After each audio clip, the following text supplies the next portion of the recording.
Hour number 2 of the program happening right now. It is the Fan After Dark on a Thursday night. I am Fred Davis, number one phenom in my heart, the one, the only, Blake Elliott. Diary entry Blake. That's it. Have you heard the Scarface song, Scribbled in My Diary? The Diary? I don't think I've heard that. Do you know who Scarface is, the rapper? Yes. You sure? Because I don't know that you do. Trevor, do you know who Scarface, the rapper, is? Scarface the rapper? No. Yes. Okay. Negative. We'll continue on. So, let's welcome to the program. Do you know who Scarface is, being that you are a Houston native? And let's not, again, as somebody who lived in Houston for 12 years, we are not going to cast aspersions because my man grew up in Houston, came to Dallas, went to SMU, been here ever since? I did do a detour to Atlanta after grad school. That's okay. But got here back as quick as I could. As fast as you could. Exactly. That is the voice of none other best-selling author of the book, How to Avoid Strangers on Airplanes, the one, the only Mr. Brandon C. Blewett. Mr. Brandon, first off, welcome in. And look, as somebody who has always wanted to write a book, all right, and I've got several different topics that I would love to get into, and I just can never sit down. I just can't get my brain, and you've sat in for the last couple segments, so it probably doesn't surprise you what I'm about to say, but I've got thoughts running all over the place. What was the most challenging aspect of writing the book, and what was kind of that final push for you that you just sat down and said, all right, I'm going to do this? The first challenge was when I told someone that I wanted to write a book. They thought that it was going to be a coloring book because they didn't think there was anything that coherent inside my head. Okay, fair enough. So once we got past that, it really was working with the publishing house and them giving you a due date because you have the outline, you have the ideas, they're in your head, and maybe you even take notes and keep them in an organized fashion. Process though, right. How did that come about? Like you're working in M&A, you're in the business, the corporate world, you got all kinds of stuff going on. So how does Brandon have time to say, you know what, let me do a book? Because everybody's got that thing they want to do, but you actually did it. So I travel every week for work. And you see crazy passenger behavior when you're in the airport all the time. And I started noticing routine habits that were just very odd. Okay. And I laughed because I thought, well, if you're having to deal with air travel every week, you can either go insane or maybe you can journal it and turn it into a funny story of all the things you've seen. And as you can tell in the book, a little bit of both happened in my case. But that's how it came to fruition. How'd you come up with the title? Well, the title... So I travel every week, like I said, and I wanted something that I could hold up on the plane, and if someone saw it, they wouldn't start talking to me. So that was the. I like that. But it's a play on words. The book's actually not about, hey, how do you completely keep your seat neighbor in the dark on the flight, but more, what are the stranger habits that we see, and not only how do you avoid them when you're at the airport, but I draw a lot of parallels between professional development along the way. Yeah. So what have you, and so you've been doing, how long have you been traveling for once a week? I mean, how long has it been going on in your career? 15 years. 15, Freddie. Okay. 15 big ones. So what effect did COVID have?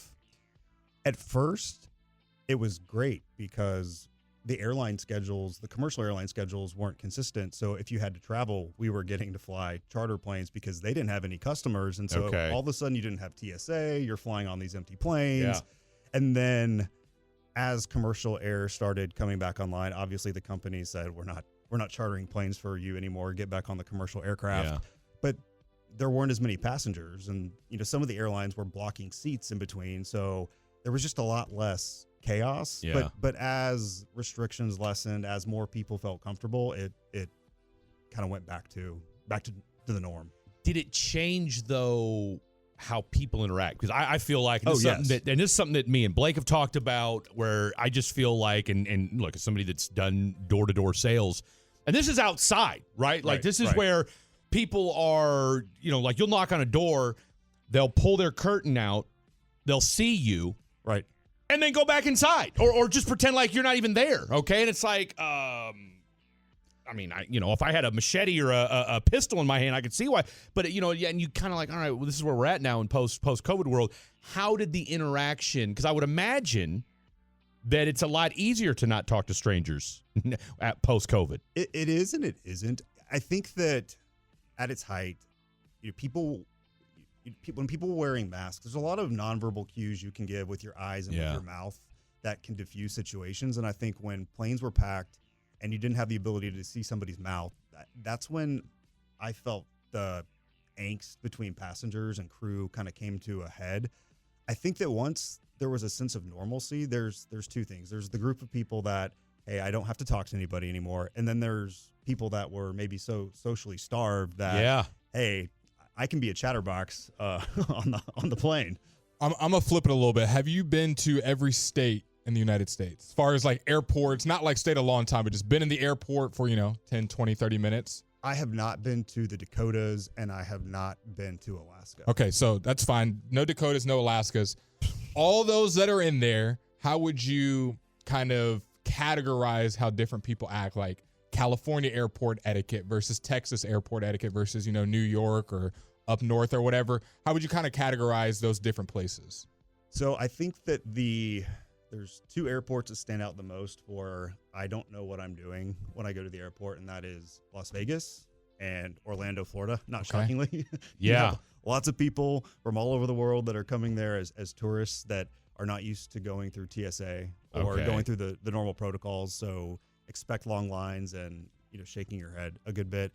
I'd say that the passengers differ less by region in the U.S. and more based on are there international flights going in and out versus it's a largely domestic airport. Because I think that when it's mostly domestic flights, people kind of know the routine here in the U.S. It's when there's the rules are very different if you fly abroad versus what they are here. And when you have that mix and there's a lot of crowds and there's language barriers and people can't read the signs, don't know where to go, that's when I think things get a little more chaotic. And so when those international flights are happening, you're a part of them, knowing that you've wrote a book on how to kind of airplane and etiquette to act at an airport.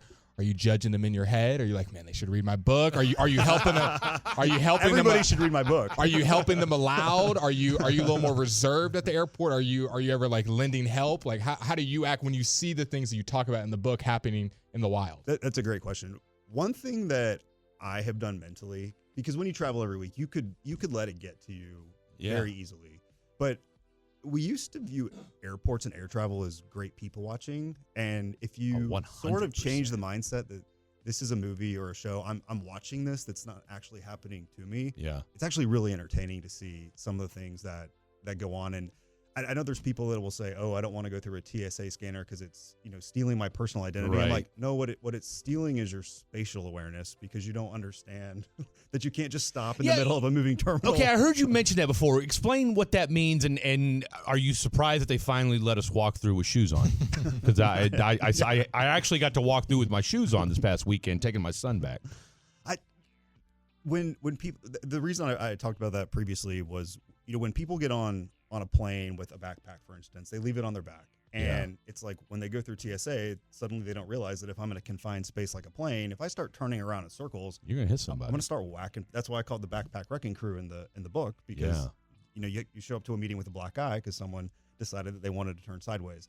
And I don't know why that happens. I wonder if it's just you're forced to go through processes, you're in a confined space, everyone's kind of trying to move from a point A to a point B, and people just get flustered. But it is funny on the shoes. My hope is that they'll stop with the 3-ounce limit on liquids, so that way I can bring Lysol to spray the people's feet when they decide they want to fly barefoot on the plane. What are your thoughts on that? People on the plane, a little bit of airplane etiquette. I think we've talked about this before, so I'll give you 2 scenarios and you tell me how much it makes you mad. There's a guy somewhere in a close vicinity, no shoes on, maybe he has socks on. How do you feel about that? And then number 2, crying babies. I'll start with the latter. Crying babies, you can get noise canceling headphones, and I don't think any parent is purposefully choosing to have their child scream. Nobody's trying to make their kid cry. And yes, there have been times when I had, a late night for work, or we were celebrating something, and I didn't appreciate little groggy the next day. That's my fault, right? That's right. It's my fault, and the baby cannot. Because you too were a baby at one time. I was, and I probably cried on planes. So I need to. So that actually doesn't bother me as much. The taking off your shoes bit, Is it only if they smell? Well, if I don't see it or smell it, then it's not going to bother me. Yeah. Thank you. I once had a seat neighbor. This was recently. Take his shoes off, had socks on, and went to the lavatory and came back. Oh, no shoes. Wow. And then told me he was going to be a while, which was sort of. So hold on. Let me stop you there. Let me stop you there. So he says, and are you in business class? I was. Yes. Okay. So you're in business class. He gets up and says to you before he gets up, "Hey, I'm gonna be a while." Exactly. Like, had you had any conversation previous? No. Wow. That's a crazy opener. Okay. And so what's your response to that? What I look like right now? I've never had somebody unprovoked tell me essentially what they were going to do in the bathroom. Yeah. I think I'd shake the guy's hand. All right, salute. Well, he wasn't there a while, and so the flight attendant came by. And, I would have stretched out. Yeah. I was like, she's like, "Do you need another drink?" I'm like, I do. I do. Keep him coming. Yeah. Keep him coming. How long would you say he was gone for? So it was a flight from Washington Dulles back to Dallas. So that's about a 3-hour flight. It was probably 10 to 15 minutes, which is a decent amount of time in an airplane bathroom. Yeah, they're not comfortable. It's tight. Look, you're going in there, and look, I have a solid, pun intended, no number 2 rule on a plane. Agreed. Okay, like I don't think the plane. It's just not the place. And it's to do usually number only twos. 1 or 2 bathrooms. You know, right. Everyone knows you're in there. You're I'm kind of not trying to hogging blow it up. up. Yeah, I'm not trying to blow up the bathroom. And no pun intended. Also, for my age, maybe there's a cute girl on the plane. I'm not trying to get off of the plane like, man, this guy's been in there just blowing it up for the last 20 minutes. You know how our moms taught us to always lower the seat lid? Yes. On planes, I will actually do the opposite just so everyone knows I was only. That's a good point. It's a good point by you. Did he try to shake your hand or anything like that when he came and sat back down? Even weirder. He comes back and he's like, "I'm going to be a little while longer. I'm going to go for a walk." Wow. I think he's at the park.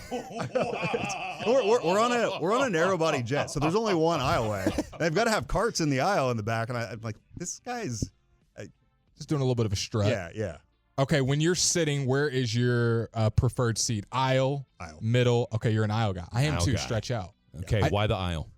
I am a little claustrophobic. Okay. And so for whatever reason, mentally, I feel like I have more control over being to get up and move around. Yeah. So now it says you're a million miler. All right. So let the folks at home that, so we, right now we've got 2 sets of people that are listening, right? We got the people that are just casual travel. Maybe we got 3 sets. People that don't fly that much at all. So they're learning about this for the very first time. You get the casual flyer like myself, okay, who flies regularly, but not as much as you do. And then you got the business traveler who's sitting there listening to you right now saying to themselves, like, this guy is preaching to the choir right here. So for the folks at home, what exactly, like, how much do you have to fly to be a million miler, and what are some of the perks of being a million miler?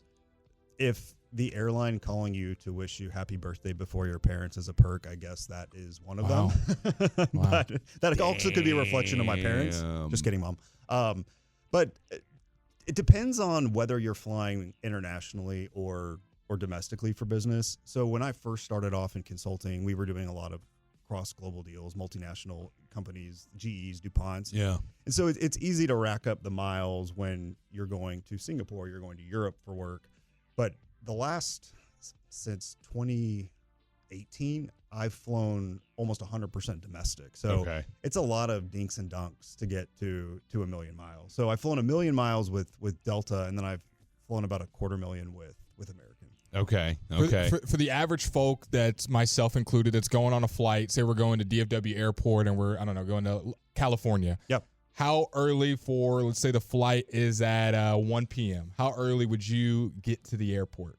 Right now, I don't know if you've been to DFW recently, but the construction on the wild roads over there, is wild. Yeah. So before you even get to the terminal, things are probably taking 15 to 20 minutes longer than they normally would. Yeah. So assuming you don't have anything like TSA pre-check or clear, and if you're going to check a bag, I would try to be at the airport by 11. Yeah. I was trying to do 2 hours. 2 hours prior, because I can sit in the terminal and hang out and have a good time and be stress-free, charge my phone, whatever.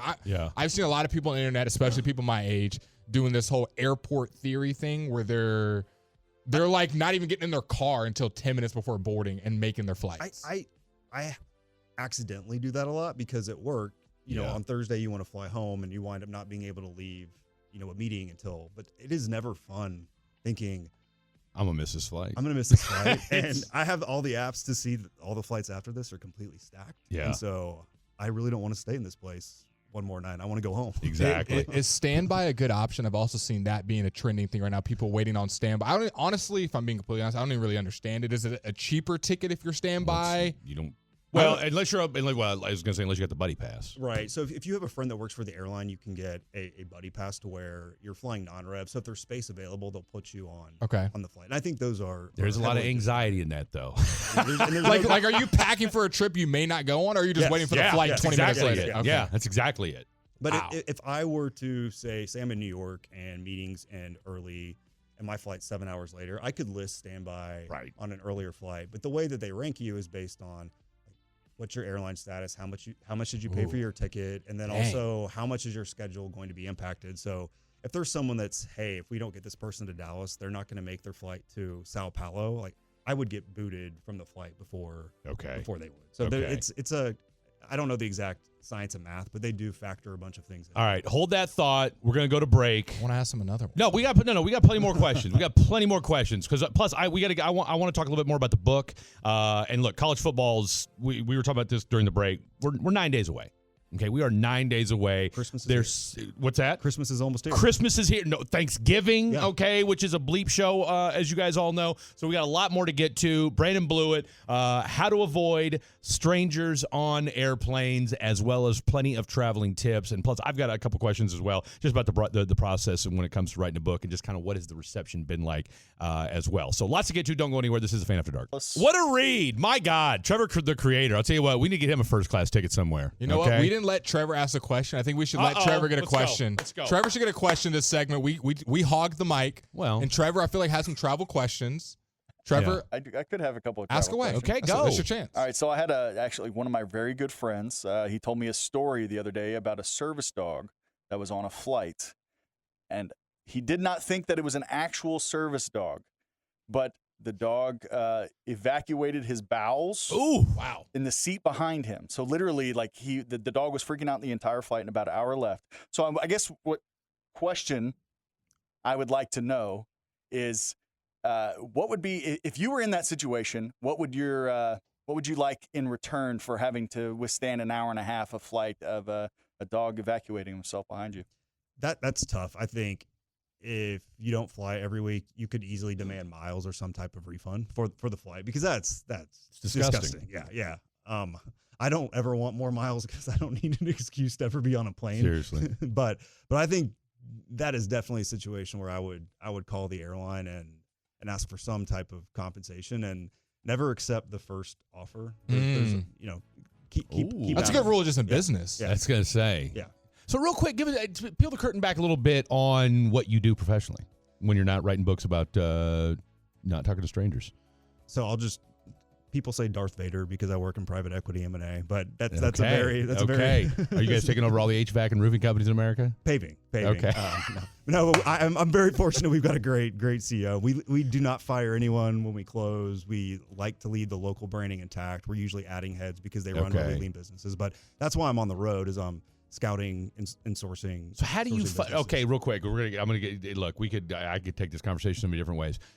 How does your company fight the stigma that private equity is ruining America? I think that what we do is when we go talk to businesses, they're not dealing with a private equity firm. They're only dealing with the executive team at the portfolio company level. Yeah. And we make sure that is what stays in place, that they're dealing with us. We understand the industry.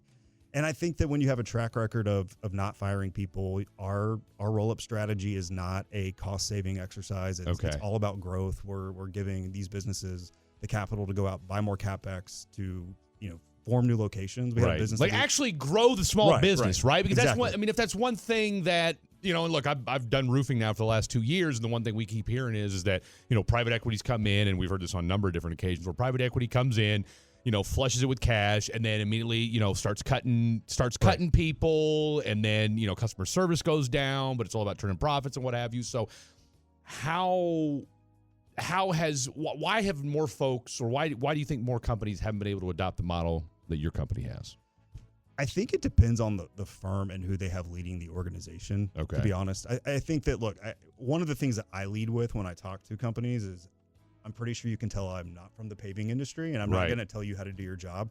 We don't have a roster of operators that are coming in to do that. And I think that there are a lot of firms and businesses where they had somebody smart. Maybe they were well educated and they understood the academic side of business, but they didn't understand the real world application. Boots on the ground style of business, 100%.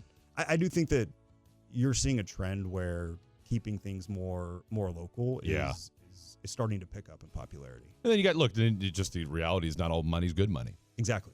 So, I certainly appreciate that. All right, back to the book. Yes. Describe the process of, you're traveling a lot, right?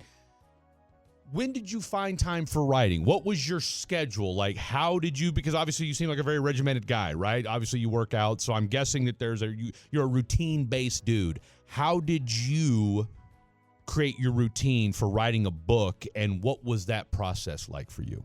It really wasn't that difficult, and I say that because I think with anything, if you make time for it, you will, and you stick with it, then it becomes part of your routine. And for me, yes, I'm traveling every week, but if you looked at my laundry list of where I've been, I'm not flying to the sexiest locations. I'm not always going to... You're not hitting the club every time you're out. No. There are clubs, and if there are clubs, I do not want to be in there. Going to Oklahoma. It's a great point. Yeah. Lots of small towns. So, your choices, you finish work at, call it 6:37, you work out. I'm not someone that can go to bed at 8 or 9 o'clock at night. And so I had, God bless you. I had 2 or 3 hours either, drink in the hotel room alone or, hey, put some thoughts to paper and keep writing. When it comes to the airplanes, worst meal you've ever gotten and best meal. And by that, I don't mean when you're there and, sometimes I think you can order meals. I'm saying the one that everybody on the flight gets, especially when you're talking like international flights. The best meal? That's a really hard question. That's what I'm here for. Yeah, no, that's a good one. You know what? Actually, I was on a flight, I think it was 3 months ago, and Delta was serving Shake Shack as an option. Oh, and I honestly think that was probably the best tasting meal I've ever. It was hot. Okay, it was hot with fries or just the burger. It was just the burger. Just the burger. Milkshake? No, sadly no. Beer. And then what hits the bottom of the list? You can't make a milkshake on a plane, can you? Why can't you? I don't know. Could you? I've seen people ask for frozen margaritas and they were turned down as well. Worst meal. Like it came to you and you're like, "Are we serious?" Time in the show I'm going on this flight and this is what they just gave me. You don't have to say the airline. You can just say the meal. Any time that they've offered fish or shrimp. I just that is not something that should be served on a plane. Agreed. Like, what are we doing? We know how that permeates in the rest of the Airbus that we're all on, and it's, I don't want to say niche, but you're gonna have a good amount of people that don't like seafood. So now you've kind of eliminated a lot of. You gotta do something that's down the middle: chicken, pasta, rice, something that is everybody likes. Make me a PB&J. That would probably be better tasting on a plane. I think they should start doing it how they do on weddings, where they give you an option of what you want. I should fill out: do I want chicken? Do I want steak? Do I want pasta? And then we get on, even if I got to pay an extra $10, $15, I think people would appreciate that, especially on these international flights, rather than giving us all, just frozen meals. What's been, you finished this book how long ago? December of 24. Okay. What's been the most, because one thing about, us doing this show is when you run into somebody who knows you or listens and gives you good feedback, I love you, da-da-da, whatever. What's been the most surprising and or just heartwarming feedback that you've gotten that you did not expect? I think the most heartwarming has been, obviously it's geared heavily towards people that have flown frequently for business, worked in whether it's consulting, banking, and kind of share those war stories, but it still has a good kind of ending to it. That I'm very happy and content with where all of that took me. Right. And so hearing from other people that have worked in those industries, remember all of the pains of the Monday 4 a.m. flight out, and hoping to catch the 6 p.m. flight on Thursday, which always turned into a Friday flight, and that it made them laugh and made them appreciate the journey. That was probably the best part. I think the funniest part was when someone outside your target audience gets a hold of it and nothing resonates. And so the feedback is, as you would expect, is just very, very not angry, but just, I guess some of them are angry. And I ask, like, what are they angry about? Why'd you finish the book? Like, when I don't like a TV show, I just don't click the next episode. So I just wouldn't read the next chapter. But so they're mad, like they finished the book, and like, what were they expecting? Like you to become an airplane pilot and fly across the world, like, you know, Charles Lindbergh? I mean, what did they expect you to do? I think they really thought that you were going to read it and have some magical button you could push so nobody talked to you on a plane. Oh. And I try to diffuse that, you know, in the opening monologue, but interesting. Didn't land. What do you want? Okay, what do you want people to get out of your book? I think that, you know, by and large, from the travel perspective, I think that if people recognize these habits and we stop committing them ourselves, we can make air travel more pleasant for everyone. Yeah. And then on the second piece, I know so many people that felt like they got stuck in the rat race, whether it was consulting, banking, or just career life in general. And it's a lot like air travel. There's delays, there's turbulence. Sometimes you get hit in the face with a backpack. Yeah. And there's ways to navigate it so that you can still wind up in a destination that's rewarding. And that's kind of the crux of it. What's the biggest offender in your book that gives you the most problems when you're at the airlines? I know for me, it's when they're calling boarding groups and someone not in their boarding group gets up and now the line is longer than it needs to be. And even worse, when the airline doesn't correct them. So now me, who may be in group 2, whatever, I have to wait behind group 4 because the airline's like, you know what, we're already running behind. Just get on the plane. So that's the first chapter. Call them gate lice. And that's a common term. I did not come up with that. And you also come up with gatequake too. Was that did you coin that phrase? I think I did, but if someone's used it, please do not sue me. What about girthquake? Are you familiar with that? I'm not. Okay, all right. Go ahead. Keep. We'll give you the rundown on that here in a second. Gate lice, extremely frustrating. I do think in some airports there's just not enough real estate, so people kind of hoard around the gate. But American recently has a system where if you try to board outside of your boarding zone, they'll kick you to the back of the line. Please. I think the problem is that it's still a holdup, right? So it's still something that's annoying. For me, there's 6 habits in the book. And sometimes it depends on which day of the week it is, what the flight situation is, how much sleep I've gotten. But one thing that I just don't understand is what I call the eager exiter, where someone in row 22. Everybody has that guy, right? And I understand if you want to stand up, right? Okay. If you want to stand up. You're okay with stand-up person. Not put your bag in the aisle when someone in row 16 probably has their bag behind you. Do they think if they're in the middle of the aisle, they're going to run through people? Yeah. Just wait until literally there's no one in front of me and I can stand up and leave. It used to be when the row in front of you or one or 2 rows in front of you, you got up. So you don't have an issue with said person standing up because maybe they're, like you said, people. There you go. Yeah. All right. Now, what about said person who needs to catch a connecting flight? That's tough because on the one hand, I understand wanting to rush, but on the other hand, you're not going to. You getting up and running to the front is not going to change. You know what? Is Fred running late? Let's open the gates. Only he's going out. He needs out. Brandon's got to go too. Come on, you two. We got to get you out of here. Sometimes if it is super close, I've landed at Reagan Airport in D.C.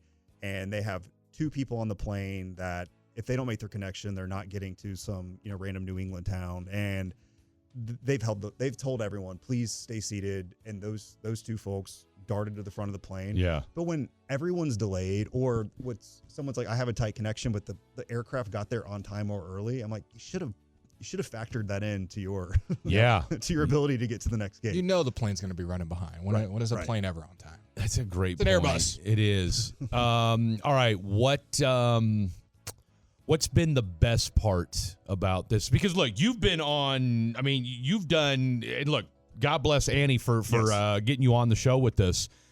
But you've done interviews on Fox News. You've been on CNBC. You've been on Fox stations in Kansas City, in L.A. I mean, all across the country, New York. I mean, there's been no shortage. How exciting and fun has this, post-book promotional tour been for you? It's been a lot of fun. Yeah. I think because it's a topic that's super relatable. And you enjoy. And I enjoy it. And you're good at it. It's thank you. It's fun. So I think it's been nothing but, I joke with Annie that if I wind up being the person that the PE firm takes the axe to, her next job is to find me a job doing this, because this is actually a lot of fun, right? What's I got one. I'm gonna interrupt you, Fred. Go for it. You being an SMU grad, SMU prediction, and then some of your SMU guys are now in the NFL. What's your predictions for some of the guys? The Brashard Smith is on Kansas City. What are your thoughts on those guys? I hate predictions because I don't know if you'd be very good in sports radio then, Brandon. I mean, I hate to tell you, it's part of the gig.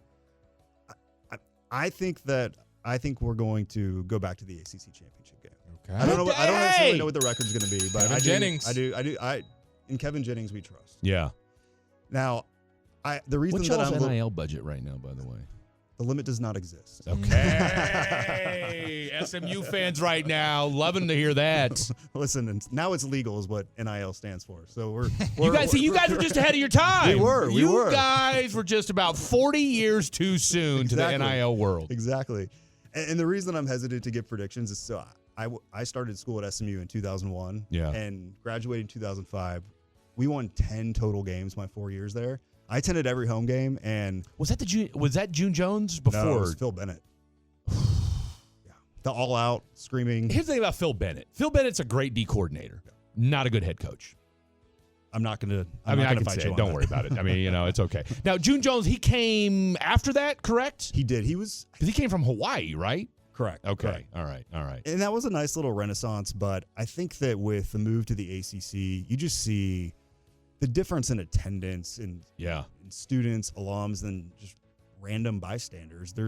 I think someone was telling me the other day that tickets to the Miami game this year, we're playing them at home, were like $200 just to get in the gates. And for me, it was when we were students, they're giving tickets away. Yeah, and people still aren't going. That's the UNT right now. They're giving tickets away, and people are ignoring those emails. What was so 01 to 05, you're there when SMU's not the school that folks know today. Right. Best game you went to during your SMU tenure was? San Jose State. We snapped a 16-game losing streak. Okay. And there was somehow 18,000, fans in attendance. But the students, because we hadn't seen a win, I think it was family weekend or homecoming. Okay. And we all stormed the field and took down the goalpost. I love it. All right, I'll tell you what. Here's what we're going to do. We got you here already, so I'll tell you what, because I've got one or two more questions about what you're doing next as far as the book concerned, and it'd only be right if we had him do a fair foul. Mm-hmm. Okay? It'd only be right if we had you do a fair foul. So one more segment with our boy Brandon Blewett. Don't go anywhere. Plus, we've already got kind of a half pseudo prediction. He's going ACC championship. All right. We'll put some numbers to it next. Fair foul. Don't go anywhere. Fan After Dark. All right. You guys know what time it is. It's time for a little fair foul. And every now and again, we'll have a little guest edition of Fair or Foul. Brandon, you didn't know that, yes, you're going to talk about your book. Yes, we're going to talk some smack here on Fan After Dark, but you didn't know you were going to be part of maybe the hottest segment in Dallas DFW radio. Crank that music up for me, my friend. Shut up, by the way. What happened to the intro? Is the intro still not ready? Still in workshop? No, I got to put it together. Okay. I was busy last night. Okay. Not like that. Not bad. Nobody was journaling. Nobody was journaling. Diary. Okay. All right. No, I had to get to bed at a decent time last night because I had a. What's a decent time for you? I was in bed last night at 1:28. Okay. I mean, you figure. Look, I mean, here's the thing. Think about it. We get off the air at 11. Okay. Or go ahead and hit your on button. We get off the air at 11. We'll usually shoot till about 11:15. I live in Louisville, right? So it's about a 20, 25-minute drive. And you, say you do a big pitch. Just listening to Fred rationalize this. See, the thing is, I need wind down time. You need, wind down time. What do you do in your wind down time? Maybe this will just be fair or foul. What do you do in your wind down time, huh? It's not as exciting as it used to be. Okay. One can imagine.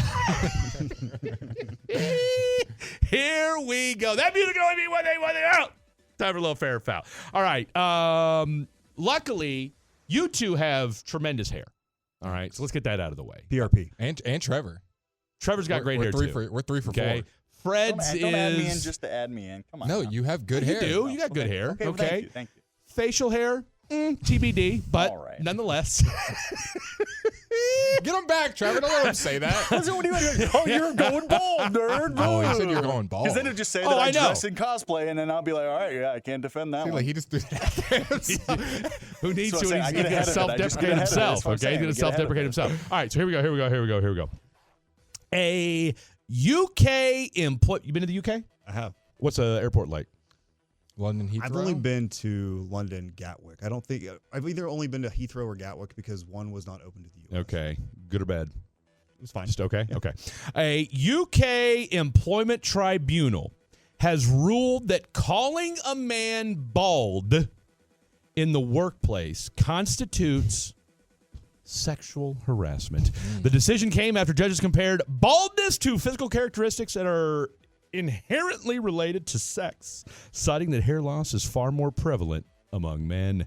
The landmark ruling highlights how workplace insults, even those considered common, can cross into discriminatory territory when they relate to protected characteristics. The tribunal stressed that respect and professionalism must be maintained at all times. Legal experts believe this case could set a precedent for how appearance-related comments are handled, expanding protections under harassment laws. Fair foul!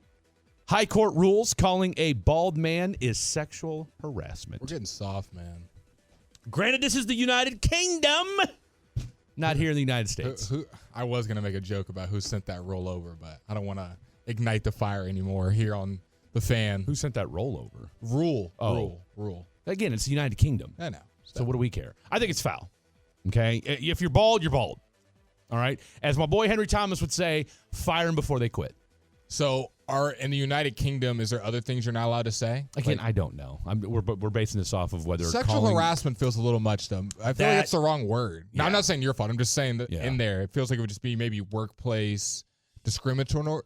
Discriminatory? That word. Yeah. I just think it's ridiculous. If you're bald, you're bald. I say foul. Okay?